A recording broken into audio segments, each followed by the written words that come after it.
কাছে আল্লামা সাঈদীর ছোট্ট একটা কথা বলেছিলাম, ছোট্ট একটা ঘটনা বলেছিলাম, শুনবেন তো ইনশাআল্লাহ। আল্লামা সাঈদী যখন ছোট্ট মানুষ ছিলেন, যখন মুক্তবখানায় পড়াশোনা করতেন, পড়াশোনা করা অবস্থায় আমি ঢাকাতে গত বছরে একটা কাজে এয়ারপোর্টে গিয়েছিলাম। সেখানে একটা হুজুরের সঙ্গে আমার পরিচিত ছিল। তার সঙ্গে দেখা হওয়ার পরে সিটি সেন্টার 29 তলায় আমি মাগরিবের নামাজ আদায় করলাম। তার সঙ্গে নামাজ আদায় করবার পরে তার সঙ্গে আমি কথা বললাম। আমি জানতাম তিনি সাঈদী সাহেবের প্রতিষ্ঠিত মাদ্রাসা সিদ্দিকিয়া খুলনা আলিয়া কামিল মাদ্রাসা, ওটা সাঈদী সাহেবের মাদ্রাসা ছিল। সেই মাদ্রাসা থেকে সেই হুজুর আবার পড়াশোনা করে হাফেজ হয়েছেন। সুবহানাল্লাহ। কোন হুজুরকে বললাম, ভাইজান আমি গাইবান্ধা থেকে আপনার এলাকায় এসেছি, ঢাকায় এসেছি, আপনি সাঈদী সাহেবের ছোট্ট একটা কিছু আমারে শোনান, যেটা জাতির সামনে আমি দেশ বিদেশে বলতে পারবো। তিনি ডাক দিয়ে বলেন, ওরে গাইবান্ধার ছোট্ট সাঈদীরে জেনে নিয়ে যাও, শুনে নিয়ে যাও। সাঈদী সাহেবের একজন হুজুরের মুখ থেকে আমরা আলোচনা শুনেছি। সাঈদী সাহেবের একটা হুজুর ছিল মাওলানা আব্দুল খালেক সাহেব।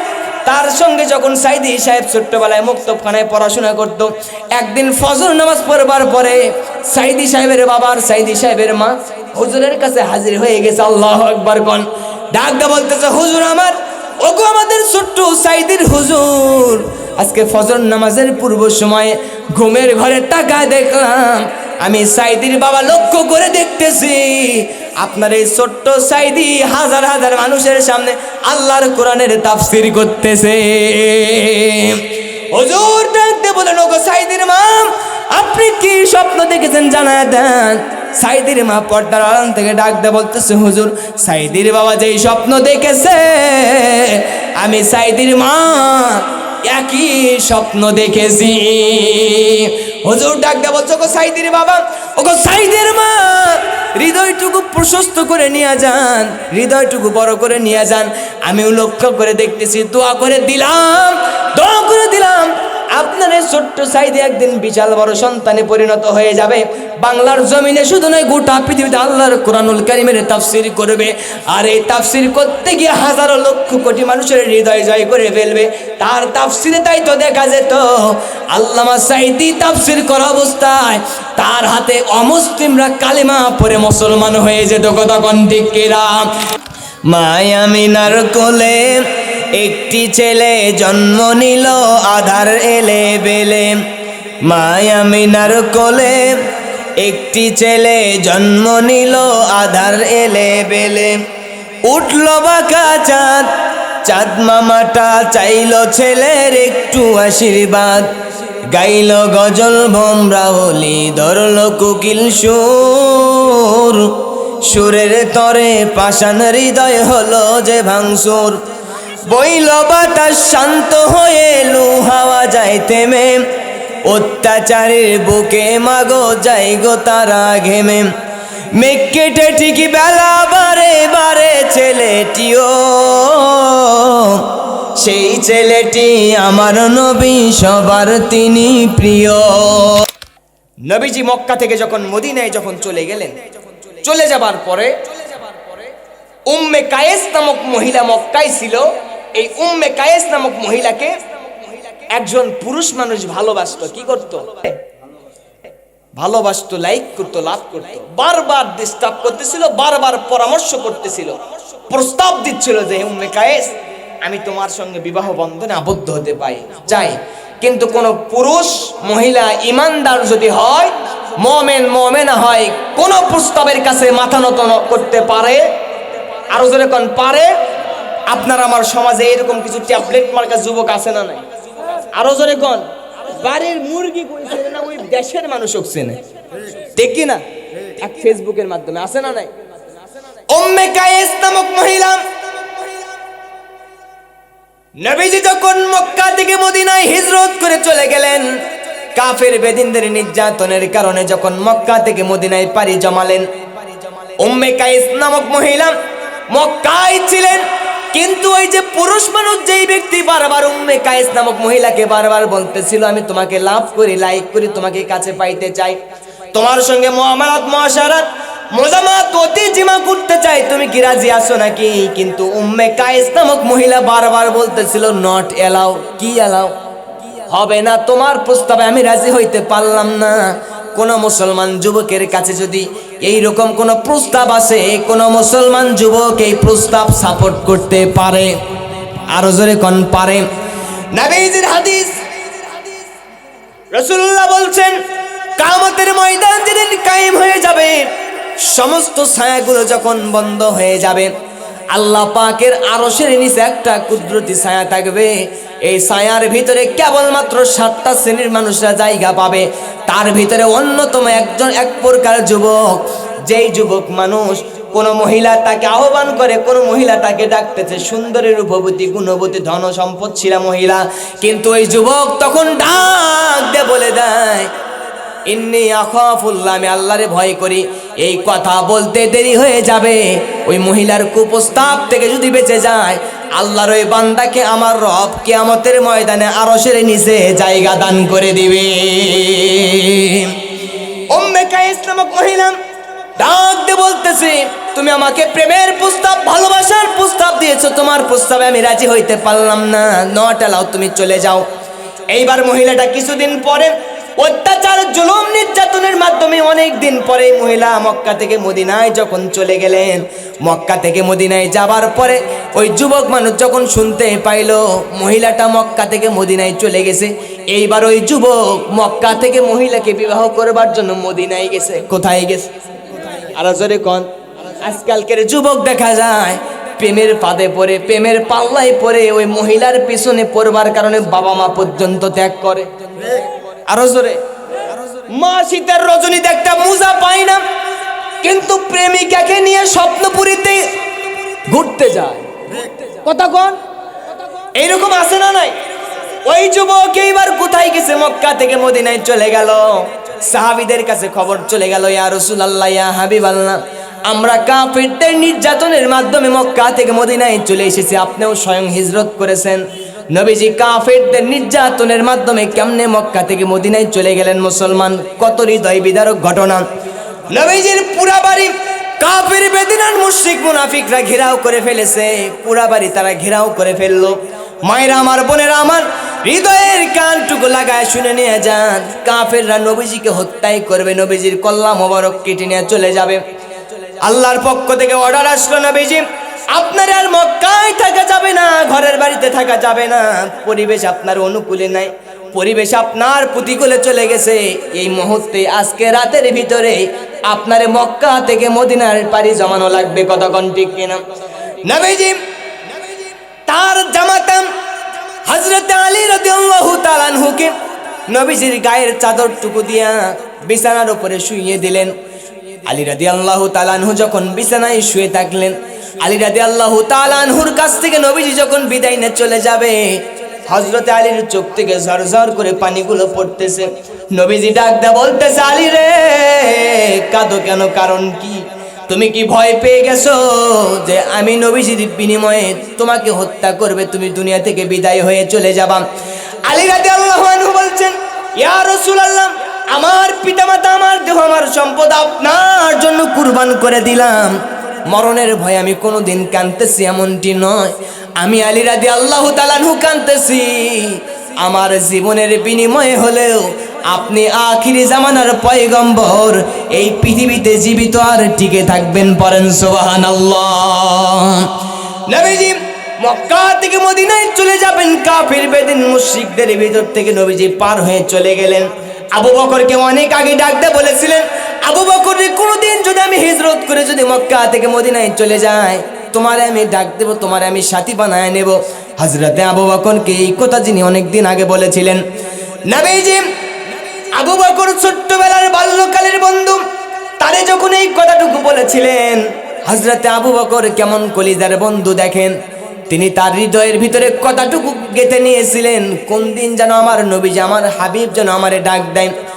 একদিন রাত্রিতে নবীজি মক্কা থেকে মদিনায় হিজরত করে যাওয়ার পথে হযরতে আবু বকরের বাড়ির সামনে গিয়ে দরজায় আঘাত করলেন। সুবহানাল্লাহ পড়েন। দরজায় আঘাত করবার পরে হযরতে আবু বকরের দরজায় নবীজি যখন আঘাত করেছে, সঙ্গে সঙ্গে অমনিতেই দরজাটুকু খুলে গেছে। সুবহানাল্লাহ পড়েন। নবীজি ডাক দিয়ে বলছেন, আবু বকর রে, গভীর রাত হয়ে গেছে, দুনিয়ার সব পশু পাখিগুলো ঘুমায় গেছে, মানুষজনগুলো ঘুমায় গেছে। এত গভীর রাত্রি তোমার দরজায় ডাক দিতে দেরি হয়ে গেছে, কিন্তু দরজা খুলে দিতে দেরি হলো না। কারণ কি?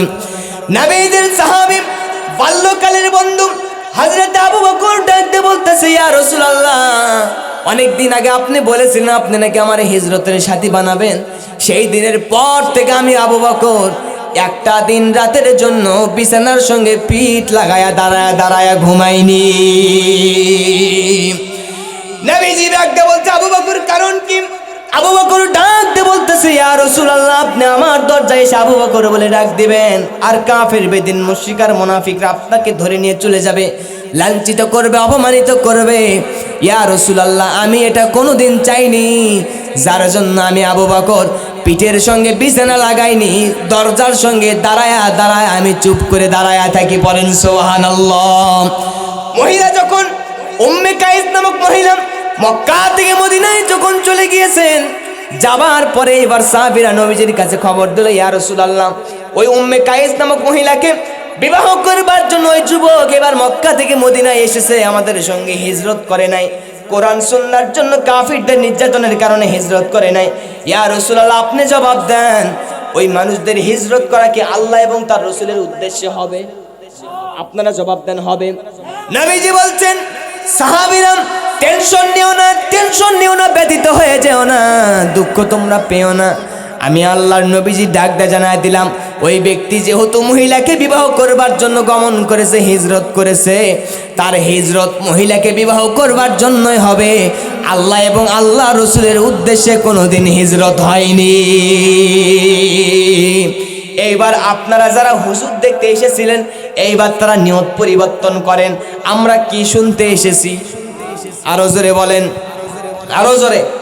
নিয়ত পরিবর্তন করেছেন, আপনার আমার শ্বাস প্রশ্বাসের বিনিময় আল্লাহ তাআলা 10 করে নেকি লেখা শুরু করে দিয়েছেন। সুবহানাল্লাহ কোন।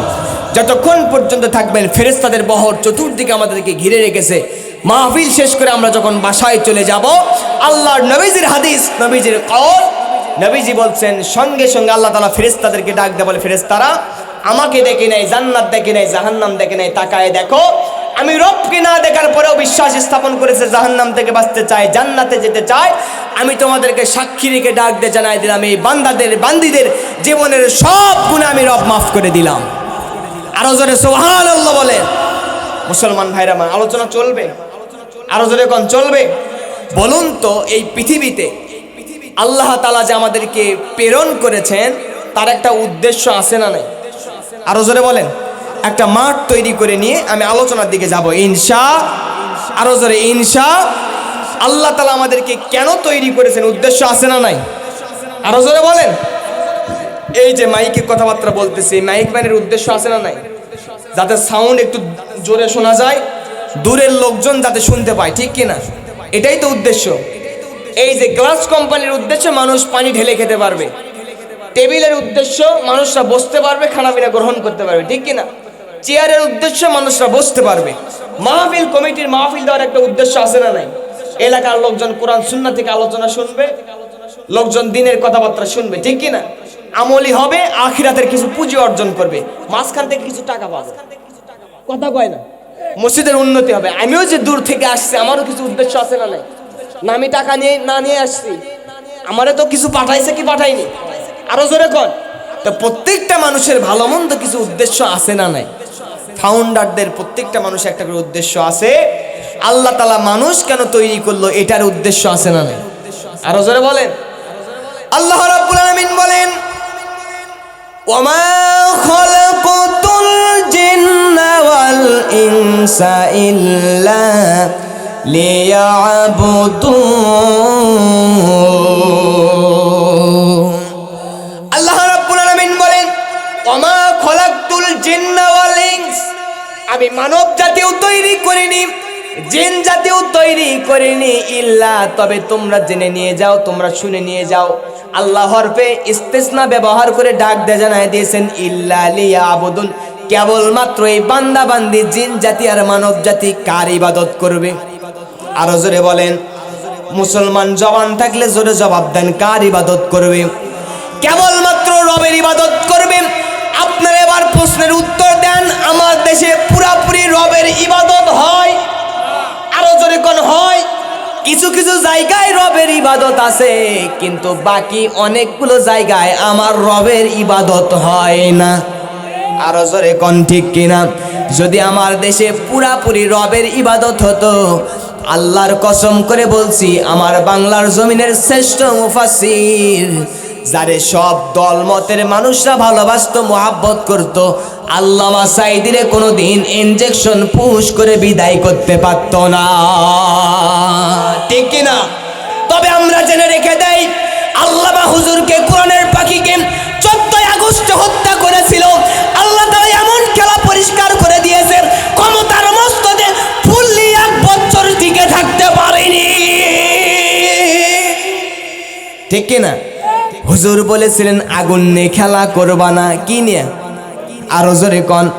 আগুন নিয়ে খেলা করবা না, কোরআন সুন্নাহর বিরুদ্ধে অবস্থান করবা না, আলেম ওলামার বিরুদ্ধে অবস্থান করবা না, গাছের গোড়া ধরে একটু না দেব, মামাবাড়ি দিল্লি পর্যন্ত গিয়া পড়বা। ঠিক কিনা? এনাদেরকে বলা হয় জীবন্ত আল্লাহর ওলি। কথা বলেন ঠিক কিনা? মুসলমান ভাইরা আমার, এই জন্য আমাদেরকে তৈরির উদ্দেশ্য কি? ইবাদত করতে হবে। কি করতে হবে? কার ইবাদত? আরো জোরে বলেন, আল্লাহর ইবাদত। এবার আমরা রবের ইবাদত করতেছি। আপনাদের মাঝে এবার প্রশ্ন আসবে, হুজুর রবের ইবাদত করার পরে আমাদের পরিচয় কি হবে? ঠিক কি না? আমরা এরপরে কি জাতিতে গঠন হয়ে যাব? আল্লাহ রাব্বুল আলামিন বলছেন, কুনতুম খায়রা উম্মাতিন উখরিজাত লিন-নাস তা'মুরুনা বিল মা'রুফি ওয়া তানহাউনা আনিল মুনকার ওয়া তু'মিনুনা বিল্লাহ। আল্লাহ রাব্বুল আলামিন বলেন, এই পৃথিবীতে 2টা জাতি তৈরি করেছে আমার ইবাদত করবার জন্য, আমার বন্দেগী করবার জন্য। একটা হলো জিন জাতি, অনেক আগে ছিল। তারপরে হলো মানব জাতি। জিন জাতিকে আল্লাহ যখন তৈরি করলেন, ইবাদত বন্দেগী বাদ দিয়া রবের পক্ষ থেকে নেতা, আইন কানুন যেগুলো দেওয়া হয়েছিল, সেইগুলোর অর্ডার অন্যায় অমান্য করে দিয়া এই পৃথিবীতে তারা বিশৃঙ্খলা তৈরি করলো। আল্লাহর পক্ষ থেকে অর্ডার আসলো, ফেরেশতারা জমিনের ভিতরে নেমে যাও, জমিনে চলে যাও, জমিনে চলে যাও, এই সকল জিনগুলোকে হত্যা করে ফেলো। জিনগুলোকে যখন হত্যা করা শুরু করে দিল, হত্যা করতে করতে ছোট্ট একটা চাঁদের মতো ফুটফুটে জিনের একটা বাচ্চা পাহাড়ের পাদদেশে অবশিষ্ট ছিল। আল্লাহু আকবার কোন? ফেরেশতাদের কলিজায় মায়া তৈরি হলো, মোহাব্বত তৈরি হয়ে গেল। ডাক দিয়ে জানাই দিল রব্বুল আলামিন, আমরা ফেরেশতা তোমার কাছে একটা আরজি জানাইতে চাই। কি জানাইতে চাও বলো? আল্লাহ পাকের ফেরেশতারা ডাক দিয়ে বলতেছে, আল্লাহ ছোট্ট এই জিনের বাচ্চাকে আমরা তোমার কাছে নিয়ে যাইতে চাই, মানে আসমানে নিয়ে যাইতে চাই। আল্লাহু আকবার কোন? আল্লাহ অর্ডার দিলেন, নিয়ে আসো। ফেরেশতারা নিয়ে চলে গেলেন। এই জিনের ছোট্ট বাচ্চা আস্তে আস্তে বড় হয়ে গেল, বিশাল বড় হয়ে গেল, শিক্ষা লাভ করা শুরু করে দিল। শিক্ষা অর্জন করতে করতে করতে করতে এক পর্যায়ে বিশাল মস্ত বড় শিক্ষকে পরিণত হয়ে গেল। এক পর্যায়ে তার নাম হয়ে গেল মুআল্লিমুল মালাইকা, মানে ফেরেশতাদের শিক্ষক। কিসের শিক্ষক? আরো জোরে, ফেরেশতাদের শিক্ষক হয়ে গেল।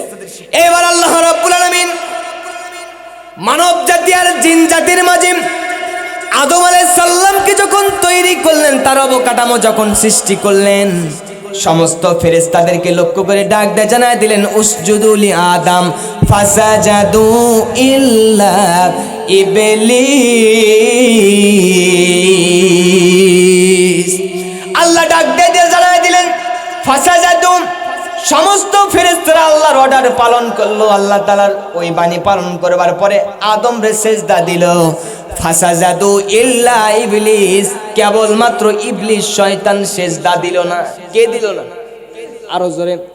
ইবলিসকে ডাক দিয়ে জানা হলো, ইবলিস তুমি কেন সেজদা দিলে না, জানায় দাও।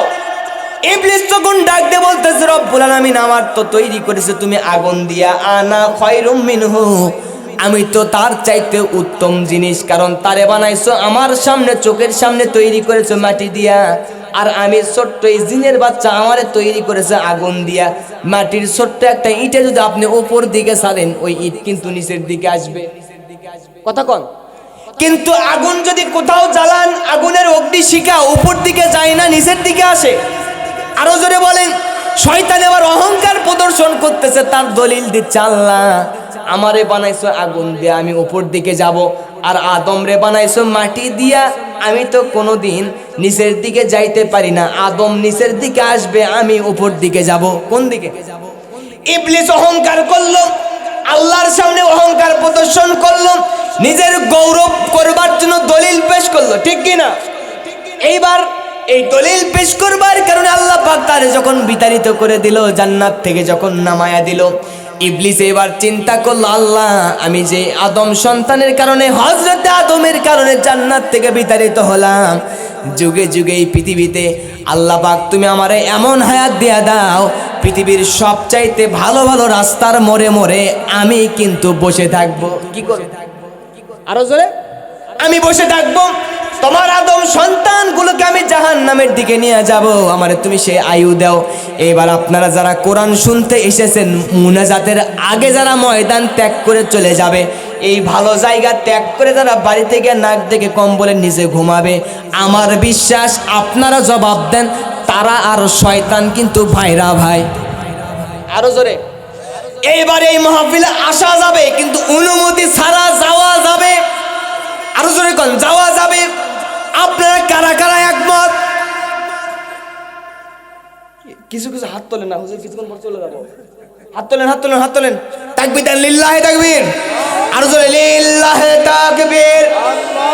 হয় না? আরো জোরে লিল্লাহে তাকবীর, লিল্লাহে তাকবীর।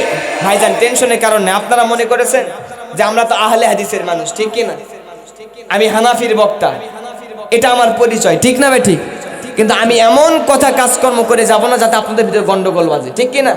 কারণ আল্লাহ বলেছেন, আল ফিতনা তো আসাদ্দু মিনাল কতল, একটা ফিতনা ফাসাদের চাইতে হত্যা করা বেশি জঘন্য, ঠিক কি না? ফিতনা ফাসাদ হত্যার চাইতে জঘন্য, ঠিক না ভাই? ঠিক। এই জন্য মুসলমান ভাইয়েরা আমার, টেনশনের কোনো কারণ নেই। আর যদি কিছুক্ষণ আলোচনা করি, আপনারা কি থাকবেন? আরো জোরে থাকবেন? ভাইরা আমার, মাইকটা আমার সুবিধা মতো পাচ্ছি না, আমি তার দুর্নাম করব না, আমি তার দুর্নাম করে ব্যবসায়ী লালবাতি জ্বালাতে পারবো না, কিন্তু হয়তো আমার সমস্যা, আমি আমার দোষ স্বীকার করতেছি। এত বড় প্যান্ডেলের কোনো দরকার নেই, আমাদের সামনে শ্রোতা আর মাইক, মানে মাহফিলে মাইক আর শ্রোতা, এই দুটা যদি হয় আলহামদুলিল্লাহ, ঠিক কি না? ভাইজান আপনি আপনার সুবিধা মতো আরো যত ভালো করতে পারেন করেন, কোনো সমস্যা নাই। গত শুক্রবারের আগের দিন ঢাকায় আমি প্রোগ্রাম করেছি, ওই জায়গায় প্রথমে এই অবস্থা ছিল, আমি বারবার তার পায়ে পর্যন্ত ধরেছি। ভাইজান ঢাকার প্রোগ্রাম, বুঝতেইছেন, সেই গাইবান্ধা থেকে 300-400 কিলোমিটার পার হয়ে যদি ঢাকায় যাওয়ার পরে যদি লোকজন যদি দুর্নাম করে, তাহলে হলো? আরো জোরে হলো? আর যে মানুষ দাওয়াত দিল তার কি মান সম্মান থাকলো? আরো জোরে কোন থাকলো? কিছু কিছু জায়গায় নতুন ছেলেকে নতুন বিয়ে দেওয়ার পরে বৌমা কিন্তু খারাপ আগেই হয় না, কথা কয় না? বৌমা কিন্তু কিছু কিছু শাশুড়ির কিন্তু জ্বালাই কিন্তু খারাপ, কথা কয় না? আরো জোরে। শাশুড়ি, কিছু কিছু শাশুড়ি, সবাই না, কিছু কিছু শাশুড়ি মনে করে যে আমার বৌমা আমার কথা মতো চলবে, ঠিক কি না? বাবা মার কথা মতো থাকবে না, শুধু আমাদের সঙ্গে সম্পর্ক রাখবে। কিন্তু ওই একই শাশুড়ি, তার মেয়ে যে জায়গায় বিবাহ হয়েছে, সে আবার এটা চায় না যে সে তার শাশুড়ির অনুযায়ী কথা চলুক, ঠিক কি না? আরো জোরে। তো ভাইজান আমরা খারাপ হতে কেউ চাই না, ইনশাআল্লাহ। বলেছেন তোমরা শ্রেষ্ঠ জাতি, কুনতুম খায়রা উম্মাতিন উখরিজাত লিন-নাস, তোমরাই শ্রেষ্ঠ জাতি, উত্তম জাতি। তোমাদেরকে আমি রব্বুল আলামিন মানুষের ভালোর জন্য পাঠিয়ে দিয়েছি। কিসের জন্য? ভালোর জন্য বাহির করেছি। উখরিজাত মানে বাহির করে নিয়ে এসেছি।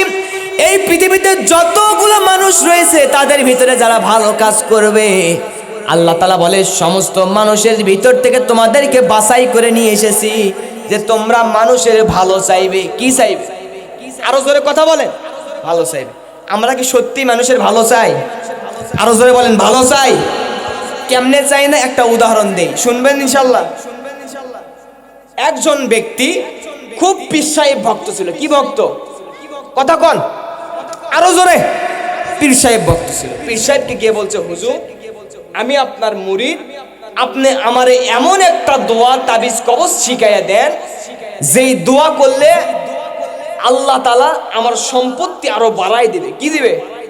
কথা বলেন, মা বোনেরা শুনতেছে তো? বাড়াই দিবে।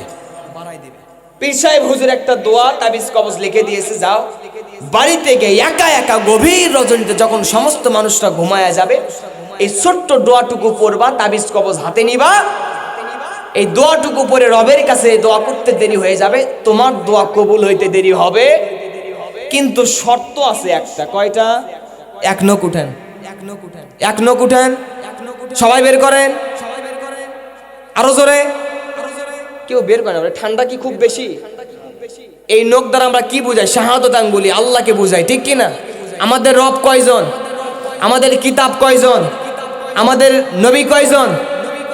আমার দেশে কিছু আউল ফাউল বাউল আছে না নাই? ওরা বলেছে আল্লাহর এই কথার নাকি আগা মাথা নাই। জোরে কোন, আরো জোরে। আল্লাহর কথার নাকি আগা মাথা নাই। নাউজুবিল্লাহ, আল্লাহ তাআলা মাফ করুন আমাদের, পড়ে না আমিন। আমরা বলতে চাই 95% মুসলমানদের দেশে, হযরতে শাহজালালের ভূখণ্ডে, আলেম ওলামার দেশে, কোরআন সুন্নাহর এই বাংলার জমিনে যেই সকল আউল ফাউল বাউল গুলো আল্লাহকে নিয়ে, আল্লাহর কোরআন কিতাবকে নিয়ে কটূক্তি করে, এদেরকে ফাঁসির রশিতে যদি ঝুলানো হয়, আগামী দিনে কোনো স্বৈরাচার কুলাঙ্গার কোরআন সুন্নাহ নিয়ে কটূক্তি করতে পারবে না। কতক্ষণ ঠিক কিনা? আপনারা এদের ফাঁসি চান কি চান না? যদি একজনকে যদি বাইতুল মোকাররমের সামনে যদি ফাঁসির রশিতে ঝুলানো হয়, আগামী দিন থেকে এরা স্বপ্ন দেখা পর্যন্ত বন্ধ হবে। আরো জোরে। দেশ স্বাধীন এমনি হয় নাই। কতক্ষণ ঠিক কিনা? একটা শয়তানকে ধরে যদি আদালতে যদি বিচার করা হয়, সঠিক বিচার যদি করা হয়, আগামী দিন থেকে সমস্ত প্রিন্ট মিডিয়ায় দেখানো হবে, আগামী দিন থেকে সকল শয়তানরা শয়তানি বন্ধ করে দিবে, ঠিক কিনা? আমাদের একজন জুলাই যোদ্ধা ভাই হাদি ভাইয়ের উপরে হামলা হয়েছে, ঠিক কিনা? জানি না অবস্থা কি অবস্থা। বাংলাদেশের দুইজন মানুষ এবার কি এর অবস্থান করতেছে, ঠিক কিনা? একজন দেশপ্রেমিক আর একজন দেশপ্রেমিকা, ঠিক না বেটি? জানি না কি অবস্থা। আজকে আমি খবর দেখতেছিলাম হাদি ভাইয়ের কিছুটা আলহামদুলিল্লাহ অবস্থা ভালো, তারপরেও আশঙ্কায় আমরা আছি কি অবস্থা হবে। তবে দোয়া করছি আল্লাহ তাআলা যেন আমাদের এই হাদি ভাইকে সুস্থতার নিয়ামত দান করেন, পড়ে না আমিন। তিনি কোনো দলের সম্পদ নয়, তিনি বাংলাদেশের সম্পদ, ঠিক কিনা? তিনি সব সময় সত্যের পক্ষে কথা বলেছেন।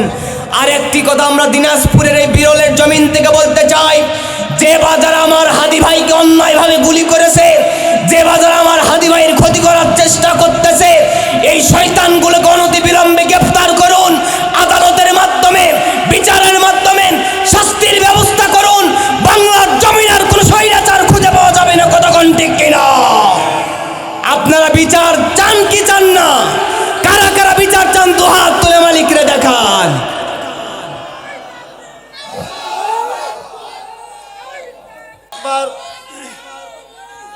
হাত নামান, আলহামদুলিল্লাহ, হাত নামান। কায়েম হোক, কায়েম হোক। হাদি ভাই, সাদিক কায়েম ভাই, এই ভাইগুলো সার্জিস আলম নাহিদ কোনো দলের নয়, এরা দেশের সম্পদ, ঠিক কিনা? আরো জোরে বলেন, ঠিক কিনা? এই মানুষগুলো যদি আগামী দিন যদি আমাদেরকে লিড দিতে পারে, আমার দেশ সোনার দেশে পরিণত হয়ে যাবে। আরো জোরে কোন? পীর সাহেব হুজুর এবার বলতেছে শর্ত একটা, দোয়া শিখাই দিব। শর্ত কয়টা? তোমার যা হবে, তোমার পার্শ্ববর্তী প্রতিবেশীর কিন্তু ডাবল হবে। কি হবে? কথা কোন? ডাবল হবে। এখন এই ব্যক্তি মনে করতেছে মুরিদ, মারাত্মক বিষয়। আমি যেটা চাইবো রাতারাতি হয়ে যাবে, সকালবেলা উঠে দেখবো বিল্ডিং, বাসা বাড়ি, একতলা চাইলে একতলা, কিন্তু পাশের বাড়ি আব্দুল কুদ্দুস চাচার হবে 2 তালা। কয়তলা? আরো জোরে, কয়তলা? কিন্তু বাঙালি আমরা তো মানুষের ভালো চাই। আপনারা ভালো, আমার গাইবান্ধার সব দোষী আছে, আমরা ভালো চাই। এই ব্যক্তি মনে করতেছে যে আমার প্রতিবেশী যদি ডাবল হয় তাহলে আমি ধনী হয়ে হলাম, কিন্তু তার বউ ছিল অত্যন্ত ধার্মিকা। কি মানুষ? অনেক ভালো, নামাজি, রোজাদার, ইসলামপন্থী মানুষ। বাসায় এসে বলছে, স্ত্রী শুনছো? কই কি হয়েছে? আমি আমার হুজুরের কাছে গিয়েছিলাম, শায়েকের কাছে, পীর সাহেবের কাছে গেছিলাম, বড় হুজুর, আমি চাইছি হুজুর এমন কিছু আপনি দোয়া আমার শিখাই দেন যেটা করলে আমার অবস্থার পরিবর্তন হবে, কিন্তু শর্ত আছে একটা। হুজুর বলছে আমার যা হবে আমার প্রতিবেশী ডাবল হবে। স্ত্রী ডাক দেয়া বলছে, স্বামী আমার, আপনার প্রতিবেশীর ডাবল হোক, সমস্যা কি? আমরা সুখে থাকলে ভালো থাকলেই তো যথেষ্ট, ঠিক কিনা? দেশের এত সম্পদ, নেতা হওয়ার পরে দেশের জন্য কাজ করেন, আপনার বেতন ভাতা আপনি নেন, কিন্তু দেশের সম্পদ চুরি করে বিদেশে পাঠানোর তো কোনো দরকার নাই, ঠিক কিনা? যদি এটা হতো আমার দেশ সত্যিকার অর্থে সোনার বাংলায় পরিণত হয়ে যেত, ঠিক কিনা? কিন্তু আমার দেশে সৎ লোক, সৎ নেতার অভাব। যেখানে সৎ নেতা, চরিত্রবান নেতা, আমানতকারী নেতার অভাব হয়, ওই দেশ রসগোল্লায় পরিণত হয়ে যায়, কতক্ষণ, ঠিক কিনা? আমরা চাই আগামী দিনে যারাই আসবে তারা যেন সৎ নেতা আসে, আল্লাহ যেন কবুল করেন, পড়ে না আমিন। স্ত্রী বলতেছে আমরা সুখী হলে সমস্যা কি? স্বামী আবার ডাক দেয়া বলছে, স্ত্রী আমার খুব সাবধান, রাত্রিবেলা এই যে কৌটার ভিতরে এই দোয়ার কাগজটুকু আমি রেখে দিলাম, খবরদারও যেন তুমি রাত্রিবেলায় একা একা উঠে যেন দোয়া করো না, দুইজন একসাথে দোয়া করবে। এখন নিষিদ্ধ জিনিসের প্রতি আকর্ষণ কম না বেশি? আরো জোরে, আরেকটু আসতে বলেন। নিষিদ্ধ জিনিসের প্রতি আকর্ষণ বেশি হয়। মক্কার আবু জেহেল, কাফির, বেঈমান, মুশরিক আর বেদিনরা যখন দেখলো মুহাম্মদ সাল্লাল্লাহু আলাইহি ওয়াসাল্লামের দিকে দলে দলে মুসলমান কালিমা পড়ে, ইসলাম গ্রহণ করে, মুসলমান হয়ে যায়, ওরাই কি করলো? রাস্তার চার মাথায় বসে থাকে। কোথায়? কথা বলেন। চার মাথায় বসে, তিন মাথায় বসে, সেন্টারে বসে, থানায় বসে, জেলায় বসে, রাস্তার মোড়ে মোড়ে বসে, যে মক্কায় একটা পাগলের আবির্ভাব হয়েছে। কিসের? কথা বলেন। আরে আজকে মন খুলে কথা বলবো ইনশাআল্লাহ। কোন পাগলের আবির্ভাব হয়েছে? তোমরা পাগলের কাছে যাবা না। লোকেদের নিষিদ্ধ জিনিসের প্রতি আকর্ষণ কম না বেশি? ওরা বলে এই পাগল কেমন, তারে আগে দেখবো, ঠিক কিনা? ওরা বলতেছে পাগল কেমন, পাগলের কাছে এবার যাব, পাগলের চেহারাই দেখবো। যখন নবী সাল্লাল্লাহু আলাইহি ওয়াসাল্লামের কাছে এসেছে, আসার পরে তাকায় দেখে আসমানের নিচে জমিনের উপরে এই মানুষটার চাইতে উত্তম চেহারার মানুষ আর কেউ নাই। আম্মা যারা আয়েশা বলছেন, মিশরের মহিলারা হযরত ইউসুফ আলাইহিস সালাম রে দেখে তার চেহারা মোবারক দেখতে দেখতে হাতের আঙ্গুলগুলো কেটে ফেলেছিল, হাতের নখগুলো কেটে ফেলে দিয়েছিল, আপেল কাটা বাদ দিয়া, লেবু কাটা বাদ দিয়া। ওরা যদি আমার দয়ার নবী, মায়ার নবীরে দেখতো, ওরা আপেল কাটতে গিয়ে, আঙ্গুর আর লেবু কাটতে গিয়ে নিজের হাত কাটা কেন, কখন যেন নিজের কলিজা কেটে ফেলতো, তারা বিন্দু মাত্র টের পাইতো না। সেই নবীজি কালেমার দাওয়াত দেয়, ওরা রাস্তায় প্রচার করতেছে পাগলের আবির্ভাব হয়েছে, পাগলের আবির্ভাব হয়েছে। ওরা রাস্তায় রাস্তায় মানুষের কাছে অপপ্রচার করা শুরু করে দিল। যে লোকজন নবীজির চেহারার দিকে তাকায়, নবীজির চেহারার দিকে তাকায়া তাকায়া অনেক বিধর্মী কাফের, বেঈমান, মুশরিকরা আল্লাহর পক্ষ থেকে হেদায়েত পাবার কারণে কালেমা পড়ে মুসলমান হয়ে যায়। কিতাবের ভিতরে আসছে নবীজির চেহারা মোবারক এত সুন্দর ছিল যে ছোট্ট ছোট্ট সন্তান শিশুগুলো যখন ক্ষুধায় যখন ছটফট করত, ওই ক্ষুধার্ত মায়েরা, পিপাসার্ত, তৃষ্ণার্ত ছোট্ট বালকগুলো রে নবীজির সামনে বসায় দিত। নবীজির চেহারা মোবারকের দিকে ফ্যাল ফ্যাল করে তাকায় থাকতো, কখন যেন ক্ষুধাটুকু নিবারণ হয়ে গেছে, ছোট্ট বাচ্চারা টের পাইতো না। সেই নবীজি কালেমার প্রচার করা শুরু করে দিলেন, কাফেররা অপপ্রচার লাগাতে শুরু করলো, পিছন দিকে অপপ্রচার করলো। এক পর্যায়ে মক্কা থেকে নবীজি তায়েফে চলে গেলেন, যাওয়ার পরে ডাক দিয়ে মানুষের মাঝে কালেমা প্রচার করা শুরু করে দিলেন। কাফেররা, তায়েফের অমানুষরা নবীজিকে পাগল পাগল বলেন, ছোট্ট শিশু বাচ্চাগুলোকে পিছনে লাগায়া দিল, হাতে পাথর লাগায়া দিল। নবীজি ডাক দিয়ে বলতেছে, তোমরা যদি আমার আশ্রয় না দাও কোনো সমস্যা নাই, কোনো সমস্যা নাই, কিন্তু আমি তোমাদের মাঝে যে ইসলাম প্রচার করবার জন্য এসেছি, এই কথা তোমরা মানুষের মাঝে প্রচার করো না। চোরে না শুনে ধর্মের কাহিনী, নবীজির পিছনে ওরা পাথর মারা শুরু করে দিল।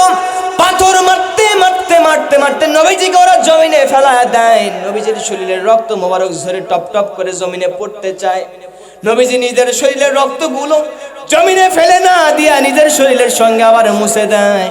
নবীজির সাথে যে সাহাবী ছিলেন ডাক দিয়ে বলেন, ইয়া রাসূলুল্লাহ, নিজের রক্তগুলো জমিনে আপনি ফেলেন না কেন, কারণ কি?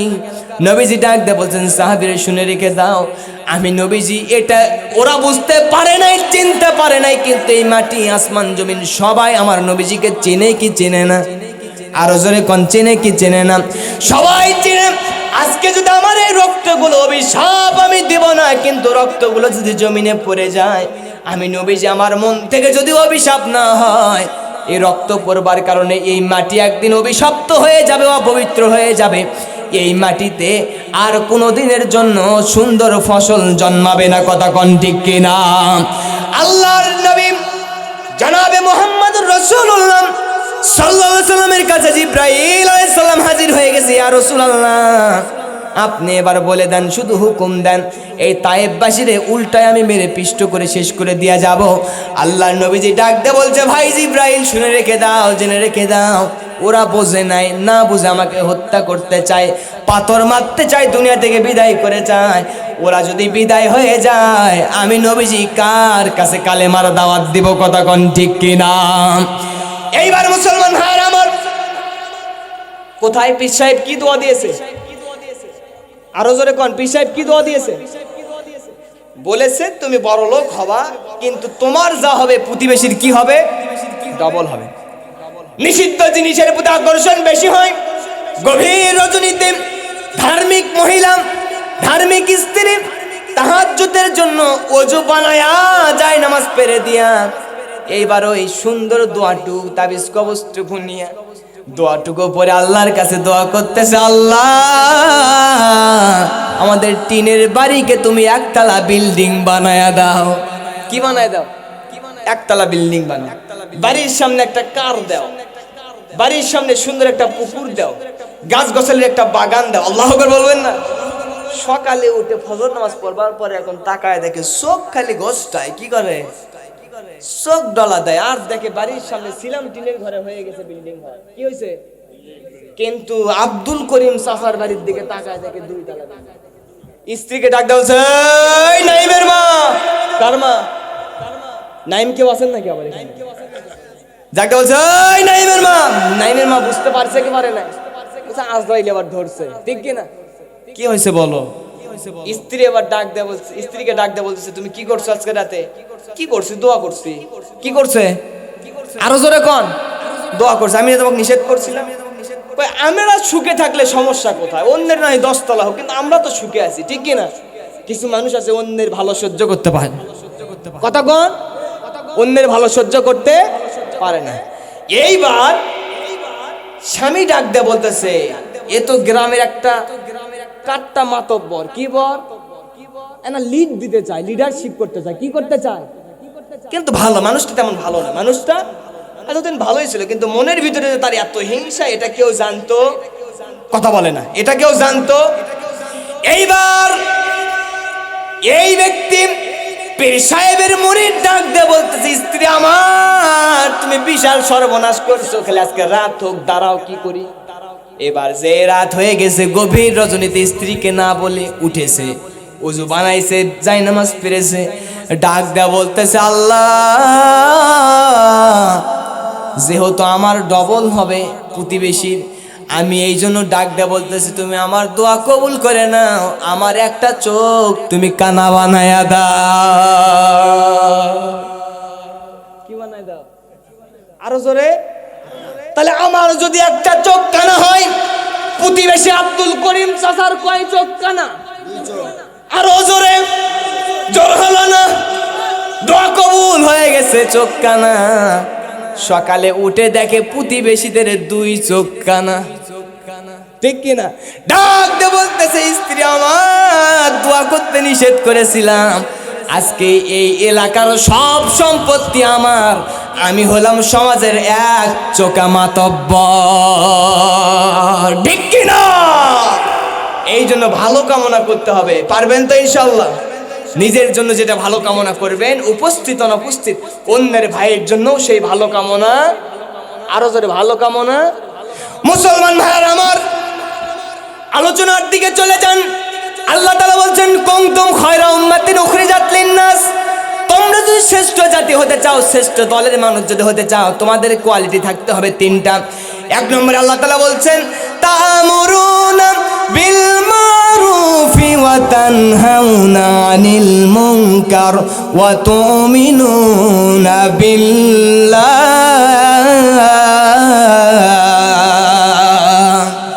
আল্লাহ তাআলা বলছেন, 1 নম্বরে সৎ কাজের আদেশ করা লাগবে, দ্বিতীয় নম্বরে অসৎ কাজের নিষেধ করা লাগবে, তৃতীয় নম্বরে আল্লাহর প্রতি ঈমান আনা লাগবে। কার প্রতি?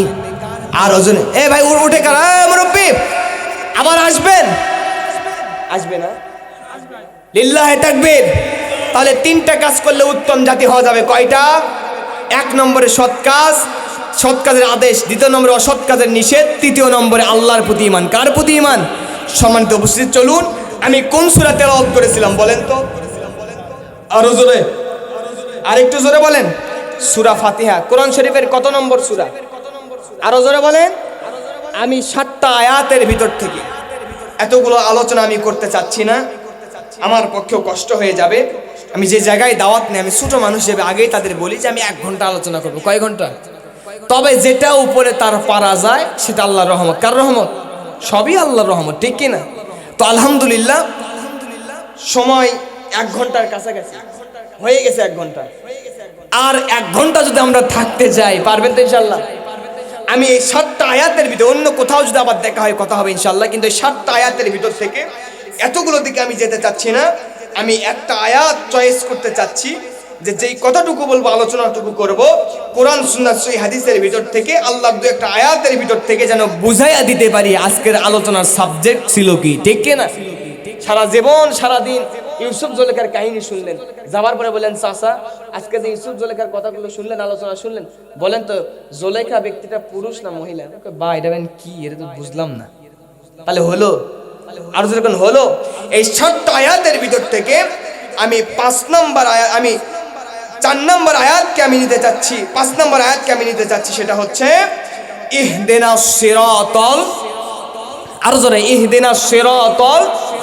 আমি সামনের দিকে বেশি যাব না, এই একটা আয়াতের 7টার ভিতরে আমি একটা আয়াত চয়েস করলাম, সেটা হচ্ছে ইহদিনাস সিরাতাল।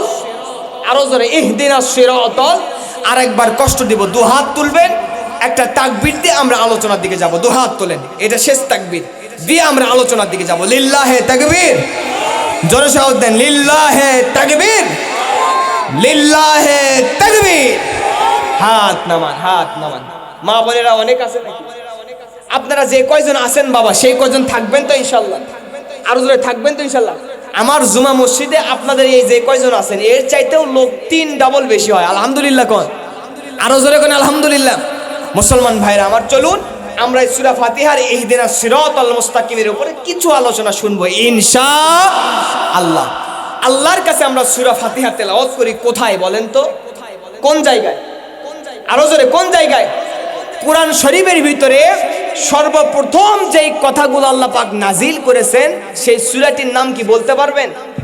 যেহেতু তাফসিরুল কোরআন মাহফিল, কোরআন সুন্নাহর ভিত্তিতে কথা বলতে হবে, এটার নাম তাফসির, ঠিক কি না? এক আয়াত থেকে আরেক আয়াতকে নিয়ে আসতে হবে, এটার নামই তাফসির, ঠিক না ভাই? ঠিক। মুসলমান ভাইরা আমার, নবীজির উপরে 5টি আয়াত নাজিল হয়েছে, কোন সূরা বলেন তো দেখি, জবাব দেন আরেকটু জোরে, আরেকটু জোরে।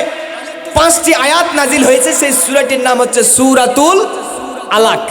কিন্তু কোরআনের সিরিয়ালের দিক থেকে 1 নম্বর সূরার নাম কি? আরো জোরে, আরো জোরে। ফাতিহা। কোরআন শরীফের সূরা ফাতিহার অনেকগুলো নাম এসেছে, এতগুলো নাম আমাদের জানার প্রয়োজন নাই এবং আমাদের বলাও সম্ভব না। আমরা এর ভিতরে 2টা নামকে চয়েস করলাম। কয়টা? কথা বলেন আরো জোরে। 1 নম্বরে উম্মুল কোরআন, 1 নম্বরে।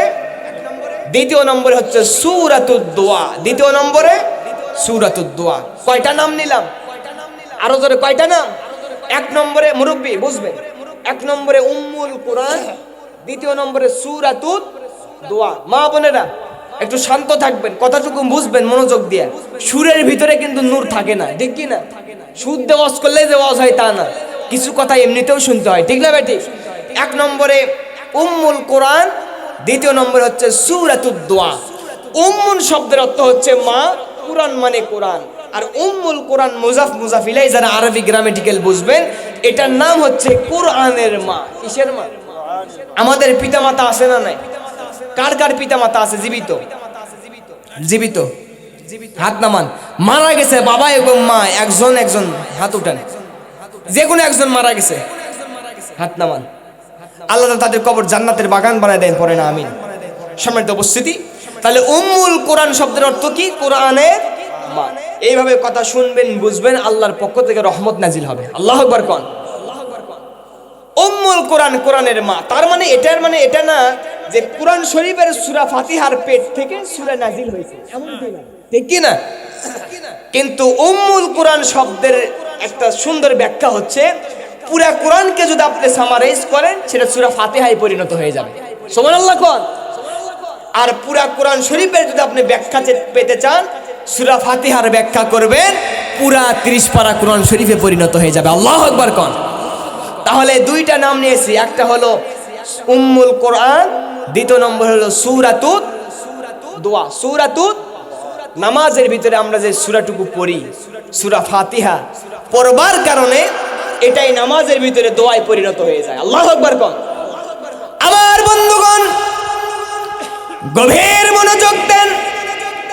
নামাজের ভিতরে বান্দা বান্দি আমরা যখন দাঁড়িয়ে গেলাম গোলামের বেশে, কিসের বেশে? আরো জোরে বলেন। গোলামের বেশে যখন দাঁড়িয়ে গেলাম, অপরাধীর বেশে যখন দাঁড়িয়ে গেলাম, আল্লাহর কাছে ডাক দিয়ে বলতেছে, আল্লাহ সারা দিন রাত গুনাহ করেছি, ফজরের নামাজের পূর্ব মুহূর্তে ওযু সুন্দর করে বানানোর পরে তোমার দরবারে দাঁড়িয়ে গেছি। নবীজি ডাক দিয়ে বলতেছেন, আম্মা জান আয়েশা বলছেন, ইয়া রাসূলুল্লাহ, কিয়ামতের ময়দানে লক্ষ কোটি কোটি মানুষের সামনে আপনি কেমনে আপনার উম্মতগুলোকে আপনি চিনে নেবেন, জানায়া দেন। নবীজি ডাক দিয়ে জানায় দিচ্ছেন, কুরআন মুআজ্জালিন, কিয়ামতের ময়দানে যেই বান্দা বান্দিরা দুনিয়াতে থাকা অবস্থায় 5 ওয়াক্ত নামাজের ওযু করেছে, চেহারা মুখে যারা ওযুর পানি লাগাইছে, এই ওযুর পানি লাগানোর কারণে তাদের ওই অঙ্গগুলো থেকে, তাদের চামড়া থেকে, তাদের ত্বক থেকে কিয়ামতের ময়দানে কিছু নূর চমকাইতে থাকবে, যে নূর দেখে, যে আলো দেখে আমি আমার উম্মতকে চিনিতে সবচাইতে সহজ হয়ে যাবে। এই জন্য নামাজ পড়ার দরকার আছে না নাই? আরো জোরে কোন। পুরুষ মানুষ সময় মতো যারা নামাজ পড়ে তো পড়ে, কিন্তু মহিলা মা বোনদের ভিতরে কিছু মানুষ আছে ফজরের আজান জোহরের আজান হয়ে যায়, আসরের নামাজের সময় গিয়ে জোহরের নামাজ পড়ে। কথা কোন। নবীজি বলছেন, আল মারাতু ইজা সাল্লাত খামসাহা ওয়া সামাত শাহরাহা, যেই মহিলা মা বোন 5 ওয়াক্ত নামাজ ফরজ রোজা আদায় করবে, ফরজ পর্দা রাখতে পারবে, 4 নম্বরে স্বামীর খেদমত করতে পারবে, এই 4টা কাজ করতে দেরি হয়ে যাবে, আমার নবীজি বলছেন কিয়ামতের ময়দানে তাদেরকে এমন পাওয়ার, শক্তি, অ্যাবিলিটি দান করা হবে, জান্নাতের যে কোনো দরজা দিয়ে আল্লাহর জান্নাতে প্রবেশ করা সহজ হয়ে যাবে। আম্মা জান আয়েশা নবীজিকে জিজ্ঞেস করতেছেন, ইয়া রাসূলুল্লাহ, কিয়ামতের ময়দানে আপনার উম্মতের নামাজের চেহারা দেখে, নামাজীদেরকে দেখে আপনি চিনে নিতে পারবেন, সুবিধা হয়ে যাবে। সুবহানাল্লাহ পড়েন। নামাজের ভিতরে যখন আমরা কাতারে দাঁড়ায় গেলাম, গোলামের বেশে যখন আমরা সেজদা দেই আর রুকু দেই, রুকু সেজদা কার জন্য দেই? আরো জোরে বলেন, কার জন্য দেই? আল্লাহর জন্য দেই। অথচ দুনিয়াতে এমন কাফির বেদিন মুশরিক মুনাফিকরা শুধু নয়, কিছু মুসলমানের সন্তানও আছে যারা আল্লাহকে সেজদা দেওয়ার মতো সময় পায় না। কথা কোন ঠিক কিনা?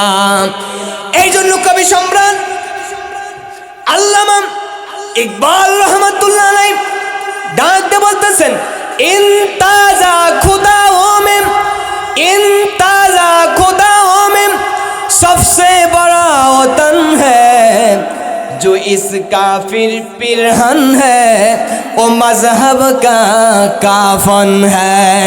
আল্লাহর নবীজি ডাক দিয়ে জানায় দিয়েছেন, আমার উম্মতের ভিতরে কিছু কিছু উম্মতের বনি আদম সন্তানরা তাদের দেব দেবী মূর্তি পূজা করবে, দেশের জন্য জীবন দেবে, কিন্তু এই দেশের যে একজন মালিক আছে তার জন্য কিন্তু একটা সেজদা উপহার দিতে পারে না। কথা কোন ঠিক কিনা?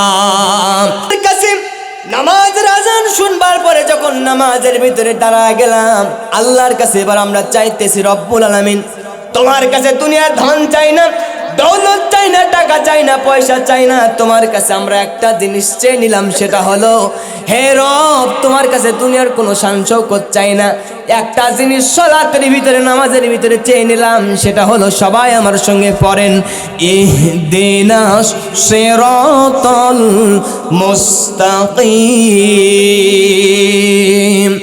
আল্লাহর কাছে বান্দা বান্দা আমরা চেয়ে নিলাম, হে রব, হে রব্বুল আলামিন, ইহদিনা, আমাদেরকে দেখায় দেন, আমাদেরকে পরিচালনা করেন। ইহদিনাস সিরাতাল মুস্তাকিম, যে রাস্তা সরল সঠিক রাস্তা। সুবহানাল্লাহ বলেন। সরল সঠিক রাস্তার নাম কি বলেন? জবাব দেন, মনে থাকবে, মনে থাকবে, আলোচনা মনে থাকবে, জবাব দেন। হ্যাঁ, সিরাতাল মুস্তাকিম রাস্তাটা কোনটা? ইসলামের রাস্তা। কিসের রাস্তা? আল্লাহ তাআলা বলছেন, ইন্নাদ-দীনা ইনদাল্লাহিল ইসলাম। আল্লাহ তাআলা ডাকতে বলছেন, ইন্না হরফে মুসাব্বা বিল ফেল, নিশ্চয় নিশ্চয় নিশ্চয় আমি আল্লাহর নিকটে মনোনীত জীবন ব্যবস্থার নাম হচ্ছে ইসলাম। ইসলাম ব্যতীত বান্দা বান্দি হেদায়েতের রাস্তা পাওয়া কোনোদিন সম্ভব না। কথা কোন ঠিক কিনা? আল্লাহ তাআলা একটা আয়াতে বলছেন, ওয়ামান ইয়াবতাগি গায়রাল ইসলামি দীনান ফালাই ইউকবালা মিনহু ওয়া হুয়া ফিল আখিরাতি মিনাল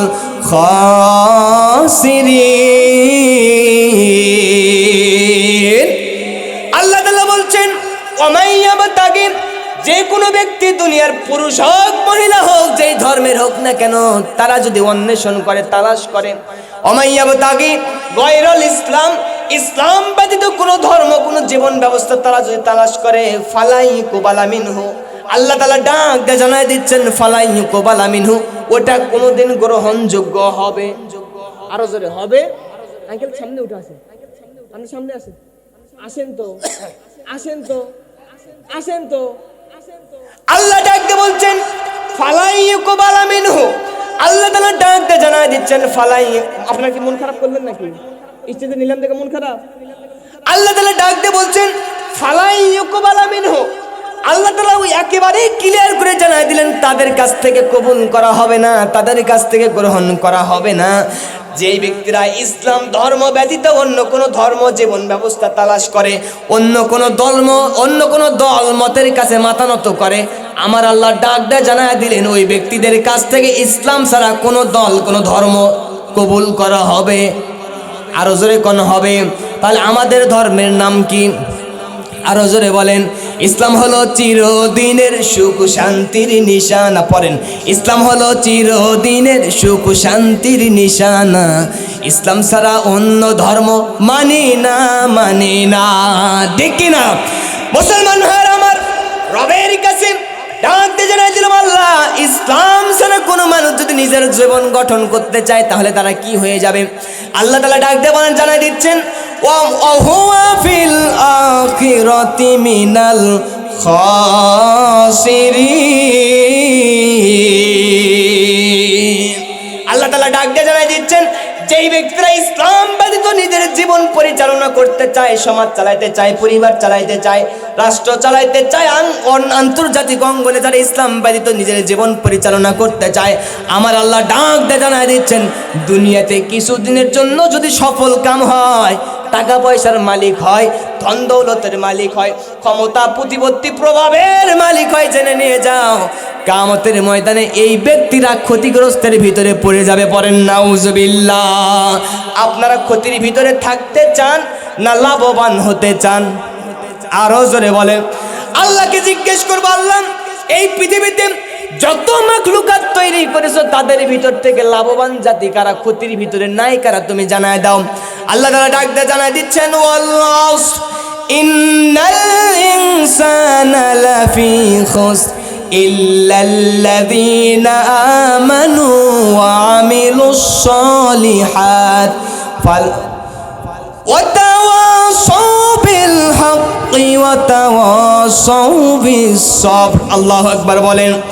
আল্লাহ তাআলা বলছেন, ওয়াল আসর, সময়ের কসম করে বলে দিলাম, জামানার কসম করে বলে দিলাম, ইতিহাসের কসম দিয়ে জানায়া দিলাম, ইন্নাল ইনসানা লাফি খুসর, পৃথিবীর সমস্ত মানুষরা ক্ষতির বিরুদ্ধে পড়ে গেছে, সমস্ত মানুষরা ক্ষতির ভিতরে পড়ে গেছে, লোকসানের ভিতরে পড়ে গেছে। আল্লাহ তাআলাকে এবার ডাক দেবো, আল্লাহ, তাহলে লাভবান জাতি হবে কারা? তুমি তাদের গুণগুলো একটু সুন্দর করে বলে দাও।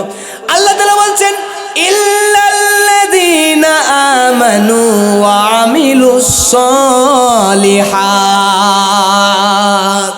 আল্লাহ তাআলা ডাক দিয়ে জানাই দিচ্ছেন, এক নম্বরে যারা ঈমান আনবে, যারা ঈমান আনবে, দ্বিতীয় নম্বরে যেই ব্যক্তিরা ঈমান আনবার পরে সৎ কাজ ভালো কাজের আঞ্জাম দিবে, বলেন না সুবহানাল্লাহ।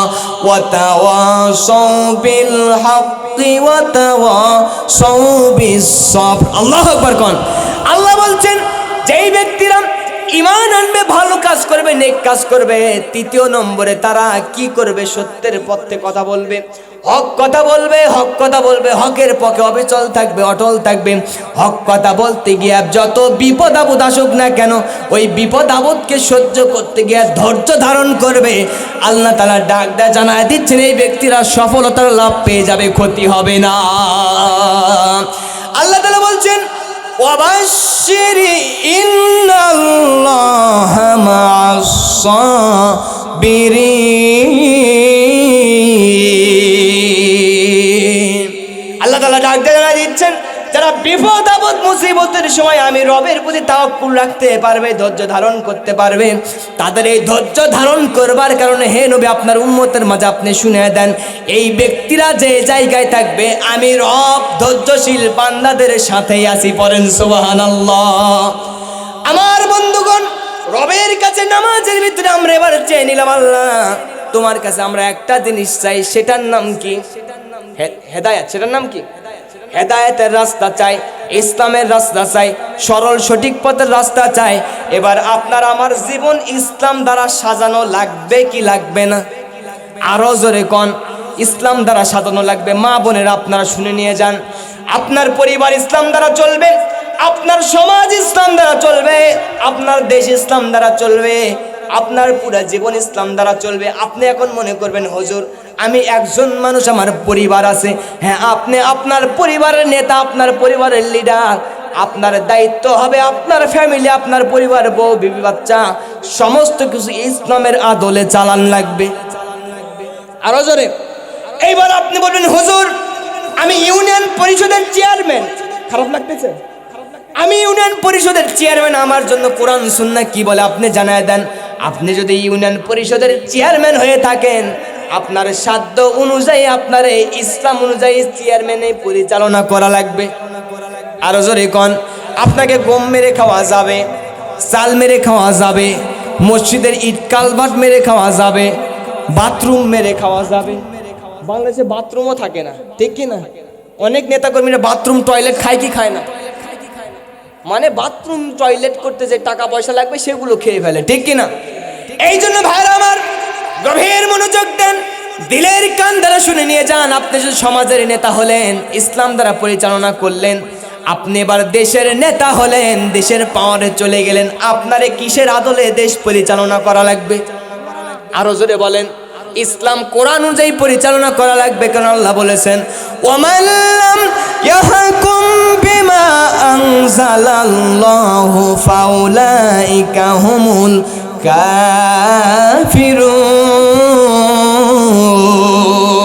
কাফিরুন।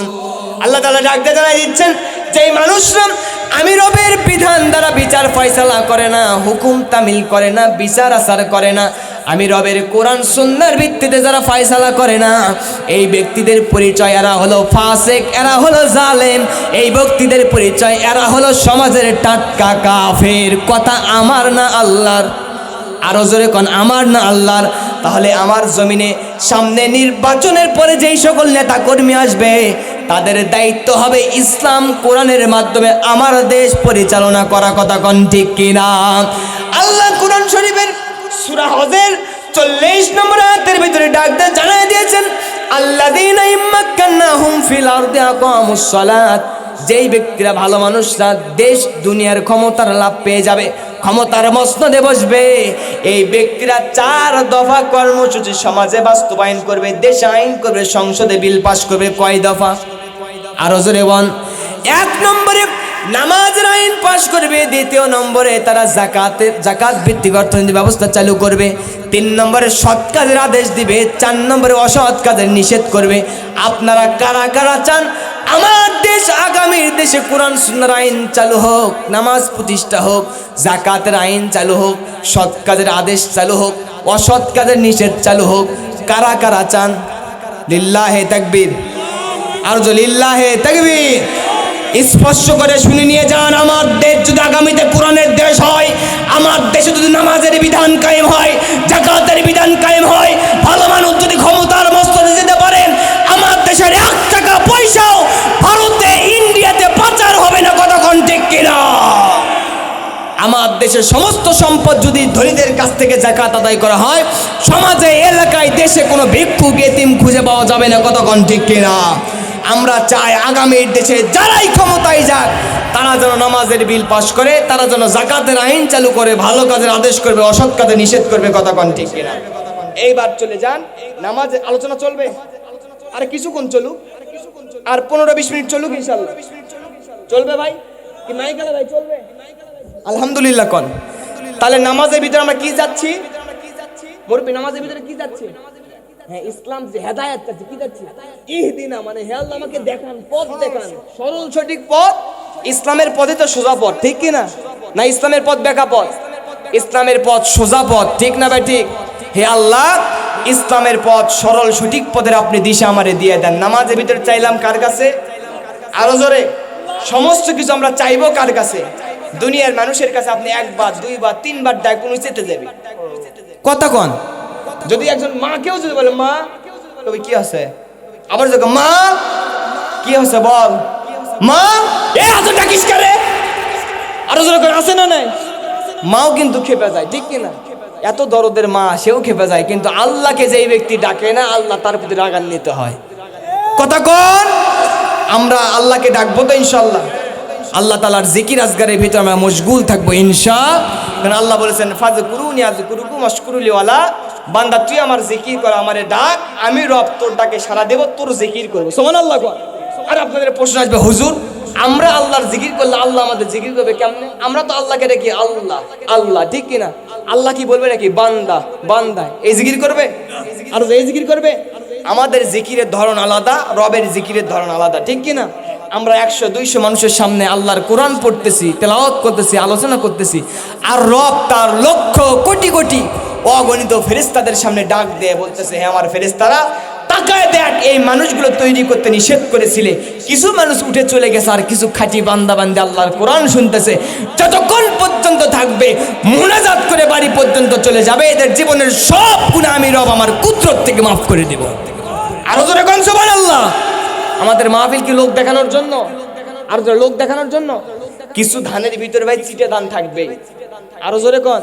কিছু চিটে ধান, ধান যখন ভিজায় মা বোনেরা, চারির ভিতরে ভিজায় না, ভিজানোর পরে যে মোটা দানার ধানগুলো কিন্তু নিচে যায়। আর কিছু পাতান, কি বলে পাতান, চিতে গেলে কোথায় আসে? বাড়িওয়ালা কি করে, সব কিছু আলগা করে নিয়ে একটু রোদে শুকাইতে দেয়, ঠিক কিনা? রোদে শুকাইতে দেওয়ার পরে ওই যে ধানগুলো একটু ভিজে গেছে, সারা রাত ভিজার পরে সকালবেলা একটু দানার মতো মোটা হয়ে গেছে, এদেরকে এখন পাতিলে দিবে। কিতে দিবে? আরো জোরে। চিটে ধান যেগুলোকে রোদে দিচ্ছে, মনে করছে সারা রাত ভিজলাম না, কিছুক্ষণ শান্তি পেলাম, রোদ নিয়ে শুকাই নেই, ঠিক কিনা? এখন তোরা যা, তোদেরকে আগুনের উপর দিয়ে গরম করবে। কি করবে?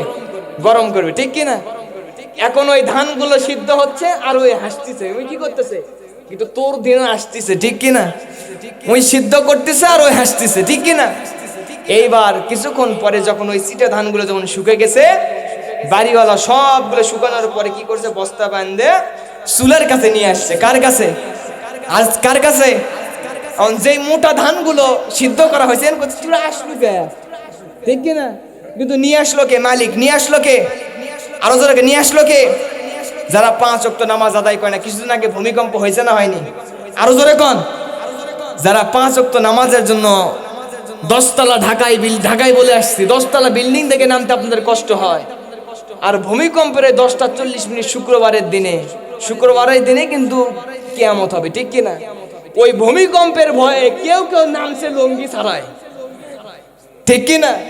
তাহলে আল্লাহ 10 তলায় তুলতে পারে লুঙ্গি সহ, ওই 10 তলা থেকে অহংকারের কারণে লুঙ্গি ছাড়া ল্যাংটা করে নিচে নামাইতে পারে কি পারে না? আরো জোরে কোন। এই জন্য অহংকারের মাত্রা বাড়ানো যাবে না। অহংকার করে যত তলা উঠবেন, তত নিচে, মাটির নিচে গভীরে চলে যাবেন। কতক্ষণ, ঠিক কিনা? চিটা ধান এবার চুলের মুখের কাছে আসছে। এখন যেই ধান সিদ্ধ হয়েছে, মা বোনেরা শুনতেছে তো? এখন চিটা ধানকে দেখে মোটা ধান, সিদ্ধ ধান বলছে আসলু কে? অন বলতেছে মালিক নিয়ে আসলো, যে আসার উপায় তো তাছাড়া নাই, ঠিক কিনা? এখন মালিক বলতেছে তোরা তো সিটা ধান শুকাইছি, এবার ওরে তো দিছি পাতিলের উপরে সিদ্ধ পানির ভিতরে, ঠিক কিনা? আর তোরে দিয়ে ওই ধানকে আবার সিদ্ধ করবো। আল্লাহু আকবার কর। তাহলে বিপদ কম না বেশি? আরো জোরে কম না বেশি? এই জন্য ভাই একটু কষ্ট হোক, পাতিলের ভিতর থেকেই কষ্ট হোক, কথা কয় না। গজব আসলে ওই দিকে হবে মেলা মার্কেটে, কিন্তু আমাদের এই প্যান্ডেলে গজব হবে না ইনশা। আরো জোরে কোন ইনশা লিল্লাহে তাকবীর কোন ওয়াজ চলুক। হুজুর বাঁচুক, এবার মরবি না, হুজুর বাঁচুক ইনশাআল্লাহ বলেন। আরে কেবল তো ওয়াজ শুরু, ইনশাআল্লাহ 4টা পর্যন্ত চালাবো ইনশা। আমার বন্ধুগণ গভীর মনোযোগ দেন। নামাজের ভিতরে গোলামের বেশে আমরা দাঁড়ায় গেলাম, আল্লাহ তাআলার কাছে ডাক দিয়ে বলছে আল্লাহ দুনিয়ার কোনো কিছু চাই না, একটা জিনিস চাই, সেটা হলো হেদায়াত, সেটা হলো হেদায়াত। এবার আপনারা জবাব দেন হেদায়েতের মালিককে? আরো জোরে, জোরে হলো না? হেদায়েতের মালিক হলো আল্লাহ। আল্লাহ ছাড়া কিন্তু নবীজির হাতেও আল্লাহ তাআলা হেদায়েতের চাবিকাঠি রাখে। আল্লাহ তাআলা ডাক দিয়ে জানাই দিয়েছেন আমি আল্লাহ যারে চাইবো তারা হেদায়েত দান করব, আমি আল্লাহ যারে চাইবো তারে কিন্তু গুমরাহির ভিতরে ফেলে দেব, কথা কোন ঠিক কিনা? এই জন্য হেদায়েত যার কাছে চাইতে হবে তিনি কে? আরো জোরে বলেন। এইবার নবীজি দোয়া শিখাইছেন 5 ওয়াক্ত সালাত যখন আদায় হয়ে যাবে আপনি দোয়া করবেন আল্লাহুম্মা, পড়েন আল্লাহুম্মা। আরো জোরে একটা আমল দিয়ে গেলাম, পড়েন আল্লাহুম্মা ইন্নী আসআলুকাল হুদা। আরো জোরে আসআলুকাল হুদা। আল্লাহর কাছে দোয়া করতেছে আল্লাহ তোমার কাছে আমি বান্দা, আমি গোলাম, হেদায়াত চাই, হেদায়াত চাই, সরল সঠিক পথ, ইহদিনাস সিরাতাল মুস্তাকিমের পথ চেয়ে নিলাম। আল্লাহু আকবার কোন। আল্লাহর কাছে ডাক দিয়ে বলতেছে আল্লাহ তোমার কাছে হেদায়েতের পথ চাই, তোমার কাছে আমি হেদায়েতের পথ চাই। আমরা হেদায়েতের জন্য দোয়া করব কার কাছে? আরো জোরে বলেন। তাহলে নামাজ পড়ার দরকার আছে না নাই? কিছু মানুষ বলে হুজুর নামাজ না পড়লাম তাও কি হলো, আমার ঈমান ঠিক আছে। আবার কিছু মানুষকে দাড়ি রাখতে বললে বলে হুজুর দুনিয়াতে জীবিত অবস্থায় দাড়ি রেখে কি হবে, কবরে অনেক দিন শুয়ে থাকবো, দাড়ি এমনি বড় হবে। আছে না? কোন এগুলো কথা? আরো জোরে এগুলো কথা? মুসলমান ভাইরা আমার, আলোচনা চলুক তো ইনশাআল্লাহ। একটু জিকির করেন লা ইলাহা। মাইক একটু সুবিধার হলে আজকে যে কি খেলা দেখাইতাম আল্লাহ জানে। সমস্যা নেই, তাও চলতেছে। জিকির করে আর থামেন কেন আপনারা? না সুবিধার নয়, জিকির করেন জোরে লা ইলাহা।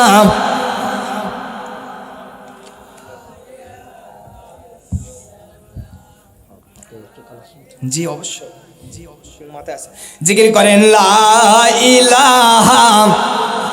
আরো জোরে লা ইলাহা। থাকতো আল্লাহ তাআলা কি আল্লাহর নবীজি কিন্তু আবু জেহেল, উতবা, সাইবা তার আপন চাচা হযরতে নবীজির চাচা আবু তালেবরেও কিন্তু হেদায়েতের মালা পরায় দিতে পারতো, কথা কোন ঠিক কিনা? আলোচনার দিকে চলে যান। নবীজি যে হেদায়েতের মালিক না, হেদায়েতের মালিক যে স্বয়ং আল্লাহ তাআলা, তার প্রমাণ কেমনে নেবেন? অনেক দূর দূরান্ত থেকে অনেক সাহাবীরা এসে নবীজির হাতে কালেমা পড়ে মুসলমান হয়ে গেছেন, কিন্তু নবীজির ভালোবাসার চাচা, প্রিয় চাচা, নবীজিকে সব সময় তিনি শেল্টার দিয়েছেন, আশ্রয় দিয়েছেন। নবীজির আপন চাচা, রক্তের চাচা আবু তালিব, তিনি কিন্তু হেদায়াত কালেমা পড়তে পারেনি, কথা কোন ঠিক কিনা? আমার বন্ধুগণ গভীর মনোযোগ দিয়ে দেন। আবু তালিব নবীজিকে এত মহব্বত করেছেন, এত ভালোবাসা দিয়েছেন, পৃথিবীর সব মানুষের ভালোবাসা যদি এক পাল্লায় রাখা হয়, আবু তালিব নবীজিকে যে ভালোবাসা দিয়েছেন ওই ভালোবাসার সমপরিমাণ ভালোবাসা হবে না, কথা বলেন ঠিক কিনা? নবীজির কাছে কালেমার দাওয়াত আসবার পরে, কোরআন আসবার পরে যখন নবীজি কালেমার দাওয়াত দিতেন, ইসলামের দাওয়াত দিতেন, নবীজি স্বয়ং চাচা আবু তালিবরেও কিন্তু কালেমার দাওয়াত দিয়েছেন না দেন নাই? আরো জোরে কোন দিয়েছেন না দেন নাই? আবু তালিব মৃত্যু শয্যায় শায়িত। আমার আলোচনা শেষের দিকে নিয়ে এসেছি, চিন্তার কোনো কারণ নাই, টেনশনের কোনো কারণ নাই। হেদায়েত বুঝাইতে গিয়ে আমি এই কথাটুকু বলতেছি, নবীজির চাচা আবু তালিব মৃত্যু শয্যায় শায়িত, করিবুল মাউত, মৃত্যুবরণ করে ফেলবেন। নবীজি সংবাদ পাওয়ার সঙ্গে সঙ্গে নবীজির চাচা আবু তালিবের বাড়ি পর্যন্ত চলে গেলেন। যাবার পরে ডাক দিয়ে জানাই দিচ্ছেন চাচা যান, মাথার পাশে বসলেন, মাথায় হাত বোলায় দিলেন, ডাক দিয়ে বলেন আমারে এত ভালোবাসা দিয়েছেন, মহব্বত করেছেন, আপনার কাছে আমার একটা অনুরোধ, শেষ সময় বিদায়ের কালে কালেমা পড়ে নেন। আপনার জান্নাতের জিম্মাদার আপনার ভাতিজা এতিম নবী মুহাম্মদ সাল্লাল্লাহু আলাইহি ওয়াসাল্লাম। বলেন সুবহানাল্লাহ। আবু তালিব কাঁদতে দেখতেছে আমার সামনে অনেক দলীয় নেতা কর্মীরা বসে। এতদিন পর্যন্ত তাদের ধর্মের উপরে ছিলাম, তাদের দলধারের উপরে ছিলাম। আবু তালিব কালেমা পড়তে চায়, আবু জেহেল উতবা সাইবার দিকে তাকায়, কিন্তু কালেমা পড়ে না। কি করবে এটা বুঝতেছে ঠিক কিনা? আরো জোরে কোন। এখনো অনেক মানুষকে যদি বলা হয় ভাইজান নামাজ ধরেন, ওই মানুষ কিন্তু দেখা যায় বলে আর একটু সময় হোক, ঠিক কিনা? আবার যদি বলা হয় ভাই নামাজ পড়েন, বলে বেটির বিয়ে হোক, ঠিক কিনা?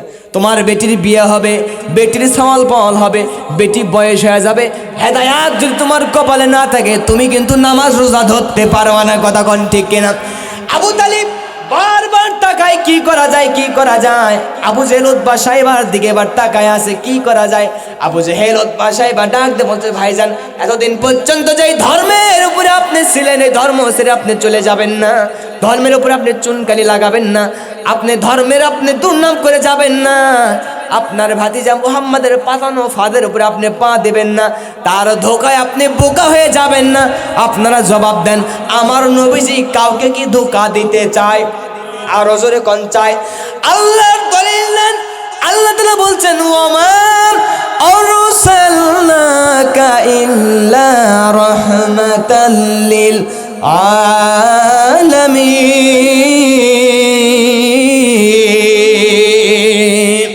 আল্লাহ তাআলা ডাক দিয়ে জানিয়ে দিয়েছেন, আল্লাহ তাআলা বলছে, হে নবীজি আমি রব হলাম যত এরিয়া পর্যন্ত মালিক, আপনি নবীজিকে আপনাকে আমি তত এরিয়া পর্যন্ত রব্বুল আলামিন বানায়া দিলাম, রহমাতুল লিল আলামিন। সুবহানাল্লাহ। আবু জেহেল উতবা সাইবার কথায় তিনি কর্ণপাত করলেন, নবীজির কথায় তিনি কালেমা পড়লেন না, ঈমান আনলেন না, দুনিয়া থেকে বেঈমান অবস্থায় বিদায় হয়ে চলে গেলেন। যেহেতু তিনি নবীজিকে ভালোবেসেছেন, মহব্বত করেছেন, কিয়ামতের ময়দানে তারে যখন শাস্তি দেওয়া হবে, জাহান্নামের আগুনের তৈরি করা একটা জুতা বানায় দেওয়া হবে। কি বানায় দেওয়া হবে? জুতা বানায় দেওয়া হবে। সবচাইতে কম শাস্তি তারা দেওয়া হবে। এই কম শাস্তির কারণে তার পুরা দেহ জ্বলিয়ে পুড়িয়ে ভস্ম হবে। কতক্ষণ ঠিক কিনা? আবু তালিব ঈমান আনলো না, কালিমা পড়লো না, মন খারাপ হয়ে গেল। নবীজির চেহারাটুকু মলিন হয়ে গেছে, চোখ দ্বারা ঝরঝর করে পানি পড়তেছে। ডাক দিয়ে জানাই দিচ্ছে, আল্লাহ গো আমার চাচারে, কলিজারে প্রিয় চাচারে হেদায়াত দান করতে পারলাম না। ঈমান আনলো না, কালিমা পড়লো না, বেঈমান হয়ে দুনিয়া থেকে বিদায় হয়ে চলে গেল। আমার মনে বড় কষ্ট, মনে বড় দুঃখ, জ্বালা যন্ত্রণা হয়ে গেছে। আল্লাহ পাক আমার নবীর মলিন চেহারা সহ্য করতে পারে না, চোখের পানি সহ্য করতে পারে না। ডাক দিয়ে জানাই দিলেন, জিবরিল আর করো না দেরি, চলে যাও তাড়াতাড়ি তাড়াতাড়ি, আমার নবীজিকে সান্ত্বনার বাণী তুমি শুনে দাও। আল্লাহর পক্ষ থেকে জিবরাইল আলাইহিস সালাম এবার চলে আসলেন।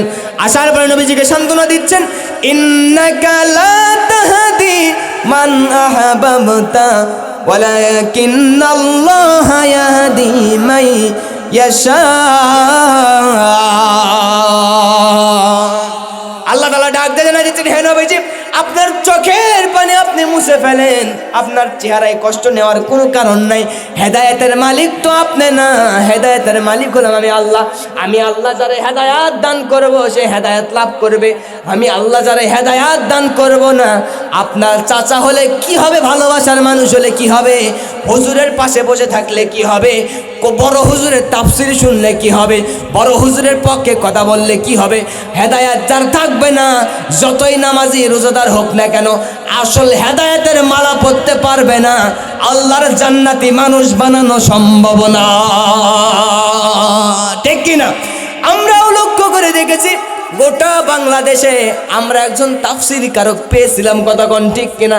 হানাফি, আহলে হাদিস, শাফি, হাম্বলি, মালিকি, ফুরফুরা, চরমোনাই, মেদিনীপুর, ফুলতলি, আওয়ামী লীগ, বিএনপি, জামাত, শিবির, চরমোনাই, হেফাজত, তাবলিগ, পাবলিক, সবার কাছে তিনি পরিচিত মুখ ছিলেন। তিনি আর কেউ নয় যার কপালে কাবার ইমাম চুমু খেত, যার তাফসির মাহফিল মক্কা মদিনার ইমাম সাহেবরা বসে বসে কোরআনের তাফসির শুনতো, যার কথা শোনার সঙ্গে সঙ্গে দলমত নির্বিশেষে লক্ষ কোটি কোটি জনতা তাফসির ময়দানে চলে যেত। হুজুর যখন আলোচনা করতো দেখা যেত অনেক হিন্দু কালেমা পরে মুসলিম হতো, কথা কোন ঠিক কিনা? এমন একজন তাফসির কারক দামি মানুষ পাওয়ার পরেও দুনিয়া থেকে তারে ষড়যন্ত্র করে বিদায় করে দেওয়া হয়েছে। ভারতের প্রেসক্রিপশনে ক্ষমতা টিকানোর জন্য তারে হত্যা করা হলো, সরাসরি ফাঁসির রশিতে ঝুলানো হলো না। যেই ট্রাইব্যুনালে আল্লামা কোরআনের পাখিকে হত্যার আদেশ দেওয়া হয়েছিল, ইতিহাস 17-18 বছর পরে পরিকল্পনাভাবে পরিষ্কার হয়ে গেল। আল্লাহ যেন সব পরিষ্কার করে জানালো, যেই ট্রাইব্যুনালে আল্লামা কোরআনের পাখির ফাঁসির রায় তোমরা দিয়েছিলে, ওই একই তোমাদের বানানো ট্রাইব্যুনালে তোমাদের ডাইনির বাচ্চা ডাইনির ফাঁসির আদেশ দেওয়া হয়েছে। ওয়ামাকারু ওয়ামাকারাল্লাহু ওয়াল্লাহু খায়রুল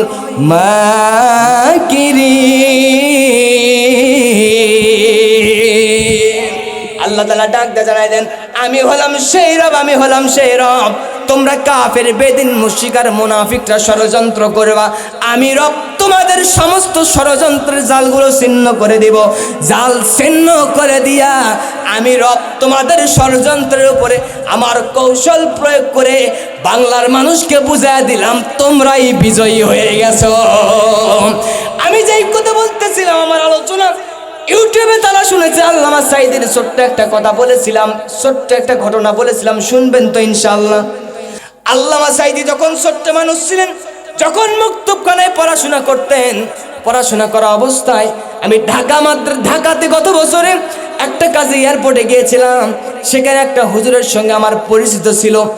তার সঙ্গে দেখা হওয়ার পরে সিটি সেন্টার 29 তলায় আমি মাগরিবের নামাজ আদায় করলাম। তার সঙ্গে নামাজ আদায় করবার পরে তার সঙ্গে আমি কথা বললাম। আমি জানতাম তিনি সাঈদী সাহেবের প্রতিষ্ঠিত মাদ্রাসা সিদ্দিকিয়া খুলনা আলিয়া কামিল মাদ্রাসা, ওটা সাঈদী সাহেবের মাদ্রাসা ছিল।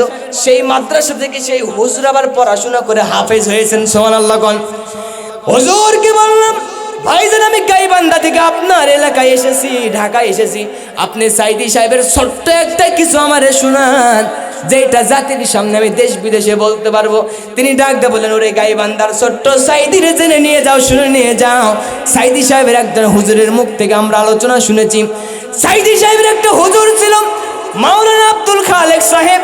তার সঙ্গে যখন সাঈদী সাহেব ছোট্টবেলায় মুক্তবখানায় পড়াশোনা করত, একদিন ফজর নামাজ পড়বার পরে সাঈদী সাহেবের বাবা আর সাঈদী সাহেবের মা হুজুরের কাছে হাজির হয়ে গেছে। আল্লাহু আকবার কোন। ডাক দিয়ে বলতেছে, হুজুর আমার, ওগো আমাদের ছোট্ট সাঈদীর হুজুর, আজকে ফজর নামাজের পূর্ব সময়ে ঘুমের ঘরে তাকায় দেখলাম, আমি সাঈদীর বাবা লক্ষ্য করে দেখতেছি আপনার এই ছোট্ট সাঈদী হাজার হাজার মানুষের সামনে আল্লাহর কোরআনের তাফসীর করতেছে। হুজুর ডাকতে বলেন, ওগো সাঈদীর মা, আপনি কি স্বপ্ন দেখেছেন জানায় দেন। সাঈদীর মা পর্দার আড়াল থেকে ডাক দিয়ে বলতেছে, হুজুর সাঈদীর বাবা যেই স্বপ্ন দেখেছে, আমি সাঈদীর মা একই স্বপ্ন দেখেছি। হুজুর ডাক দিয়ে বলছে, ওগো সাঈদীর বাবা, ওগো সাঈদীর মা, হৃদয়টুকু প্রশস্ত করে নিয়ে যান, হৃদয়টুকু বড় করে নিয়ে যান। আমিও লক্ষ্য করে দেখতেছি, দোয়া করে দিলাম, দোয়া করে দিলাম, আপনার এই ছোট্ট সাঈদী একদিন বিশাল বড় সন্তানে পরিণত হয়ে যাবে। বাংলার জমিনে শুধু নয়, গোটা পৃথিবীতে আল্লাহর কোরআনুল কারীমের তাফসীর করবে। আর এই তাফসীর করতে গিয়ে হাজারো লক্ষ কোটি মানুষের হৃদয় জয় করে ফেলবে। তার তাফসীরে তাই তো দেখা যেত আল্লামা সাঈদী তাফসীর করা অবস্থায় তার হাতে অমুসলিমরা কালেমা পড়ে মুসলমান হয়ে যেত। কথা কোন ঠিক কিনা? পিতামাতার স্বপ্নের ফসল, হুজুরের দোয়ার ফসল ছিলেন আল্লামা সাঈদী। এই জন্য মুসলমান ভাইরা আমার, সন্তানদের জন্য আপনারা দোয়া করবেন। পিতামাতা যারা মহিলা মা বোন আপনারা আছেন, সন্তানের জন্য কোনোদিন বদদোয়া আপনারা করবেন না। কারণ নবীজি বলেছেন, 3 জন মানুষের দোয়া কোনোদিনই ফিরে আসে না। 3 জন মানুষের দোয়ার মাঝে আল্লাহর মাঝে কোনো পর্দা থাকে না। 1 নম্বরে হলো মাজলুম, 2 নম্বরে হলো মুসাফির, আমি মুসাফির মানুষ, 3 নম্বর হলো পিতামাতা। এই 3 জন ব্যক্তি রবের দরবারে দোয়া করতে দেরি হয়ে যায়, ওই রবের দরবারে এই দোয়াটুকু আল্লাহ পাক কোনোদিন ফেরত দেয় না। সুবহানাল্লাহ। ভাইরা আমার, আমরা জেনেছি হযরতে বাইজিদ বুস্তামি রহমাতুল্লাহ আলাইহি ছোট্ট মানুষ, গভীর রজনীতে মা অসুস্থ হয়ে গেছে, জ্বরে কাতর, তৃষ্ণার্ত, পিপাসার্ত। মা ডাক দিয়ে বলেছে, সন্তান আমার পিপাসার্ত হয়ে গেছে, তৃষ্ণার্ত হয়ে গেছে, একটু পানি দাও, আমি পানি খেয়ে তৃষ্ণা মিটিয়ে ফেলবো। বাইজিদ ঘরের চতুর কোনায় সবকিছু পানি খোঁজা শুরু করে দিলেন, কোথাও এক ফোঁটা পর্যন্ত পানি পেলেন না। গভীর রাত্রিতে একটা মগ নিয়ে, জগ নিয়ে, বোতল নিয়ে, বাটি নিয়ে ঝর্ণার পাশে চলে গেলেন। অনেক দূর ঝর্ণা থেকে পানি নিয়ে এসলেন। এসে দেখে কলিজার টুকরা মা, দরদি মা আবার ঘুমের ভিতরে চলে গেছে। বাইজিদ চিন্তা করতেছে, একদিকে আমার মা অসুস্থ, আর একদিকে আমার মা পানি খাইতে চাইছে। এখন যদি আমি আমার মারে ঘুম থেকে জাগাই, কষ্ট হয়ে যাবে, ব্যথা পেয়ে যাবে। মা যখন জেগে যাবে, মায়ের হাতে পানি উঠায় দিব, আর আমি মায়ের শিউরের পাশে, মাথার পাশে গ্লাস ভর্তি পানি নিয়ে আমি দাঁড়ায় থাকবো। গভীর রাত্রি, শেষ রাত্রির দিকে যখন ফজরের আজান দিয়া দিবে, পাখি আকাশে কিচির মিচির করতেছে। বাইজিদের মায়ের চোখের উপরে ঘুমটুকু চলে গেল। বাইজিদের মা চক্ষু খুলে তাকায়, দেখে মাথার পাশে, শিওরের পাশে ছোট্ট বাচ্চা বাইজিদ গ্লাস ভর্তি পানি নিয়ে দাঁড়ায় আছে। আল্লাহু আকবার কোন। মা ডাকতে বলতেছে, বাইজিদ রে, গভীর রজনীতে তুমি আমার পাশে গ্লাস ভর্তি পানি নিয়ে দাঁড়ায় আছো কেন, কারণ কি? বাইজিদ ডাকতে বলতেছে, মারে, গভীর রজনীতে তুমি পানি চেয়েছিলে মা, আমি ঘরের চতুর্দিকে কোনায় খোঁজা শুরু করে দিলাম, কোথাও পানি পেলাম না। দূর জায়গায় একটা ঝর্ণা থেকে পানি নিয়ে আসলাম। পানি নিয়ে এসে দেখি তুমি মা ঘুমায় গেছো, তুমি মা ঘুমায় গেছো। এসে দেখি তুমি ঘুমায় গেছো, তোমার আমি আর ডাক দিলাম না, কষ্ট হবে বলে, ব্যথা বাবা বলে, ঘুমের বিঘ্ন ঘটবে বলেন। মা এবার সন্তানের হাত থেকে পানি নিলেন, ওযু করলেন, পানিটুকু খেয়ে তৃষ্ণা মেটালেন, যাই নামাজে পারলেন, যাই নামাজের উপরে সেজদায় নামাজে চলে গেলেন। সেজদায় গিয়ে রবের দরবারে ডাক দিয়ে বলতেছে, রব্বুল আলামিন, আমার ছোট্ট সন্তান বাইজিদ আজকে আমার জন্য যা করেছে, আমি মা আমার কলিজা ঠান্ডা হয়ে গেছে। ও রব্বুল আলামিন, তুমি বাইজিদকে সুলতানুল আরিফিন বানায় দাও, বাইজিদকে আল্লাহর ওলি বান্দা কবুল করে নাও। তাই তো লক্ষ্য করে দেখা গেল, মায়ের দোয়া রবের দরবারে কবুল হয়ে গেল। যতদিন পর্যন্ত পূর্ব দিগন্তে সূর্য উদিত হবে, পশ্চিম দিগন্তে সূর্য ডুববে, ততদিন পর্যন্ত হযরতে বাইজিদ বুস্তামির নাম কিতাবে কিতাবে স্বর্ণাক্ষরে লেখা থাকবে। কথা কোন ঠিক কিনা? এই জন্য ভাইয়েরা আমার, যুবক বাবাজি, আপনারা যারা আছেন, পিতামাতার মনে কষ্ট দিবেন না। পিতামাতা কবরে চলে গেলে আপনারা দুর্ভাগা হয়ে যাবেন, কারণ আল্লাহর নবীজি বলছেন, হুমা জান্নাতুকা ওয়া নারুকা, তোমার পিতামাতা তোমার জান্নাত, তোমার পিতামাতা তোমার জাহান্নাম। পিতামাতা কষ্ট নিয়ে যদি কবরে চলে যায়, আপনাদের মাপ নেওয়ার কিন্তু সুযোগ, আর জোরে কোন সুযোগ। কারণ নবীজি বলছেন, পিতামাতা কষ্ট নিয়ে যদি কবরে চলে যায়, পিতামাতাই তোমার জান্নাত, পিতামাতাই তোমার জাহান্নাম। পিতামাতা খুশি থাকলে আমার আল্লাহ খুশি, পিতামাতা বেজার থাকলে আমার আল্লাহ তোমার উপরে অসন্তুষ্ট। কথা কোন ঠিক কিনা? এই জন্য অনেকের পিতামাতা কবরে চলে গেছে, সপ্তাহে একদিন হলো বাবা মার কবরের পাশে দাঁড়াবেন। ফজর নামাজ পড়বার পরে, জুমার নামাজ পড়বার পরে কবরের পাশে দাঁড়াবেন। কবরের পাশে দাঁড়ানোর পরে বাবা মার জন্য দোয়া করবেন, রব্বির হামহুমা কামা রব্বায়ানি সগীরা। আল্লাহু আকবার কোন। কোন সন্তান যখন খালিস নিয়তে, নেককার সন্তান যখন কবরের পাশে দাঁড়ায় দোয়া করবে, পিতামাতার কবর জিয়ারত করবে, রবের কাছে ডাকতে বলবে, আল্লাহ পাক পিতামাতার কবরের আযাব মাফ করে দিয়া কবরখানাকে জান্নাতের বাগান বানায়া দিবে। লা ইলাহা, পড়েন পড়েন পড়েন, লা ইলাহা,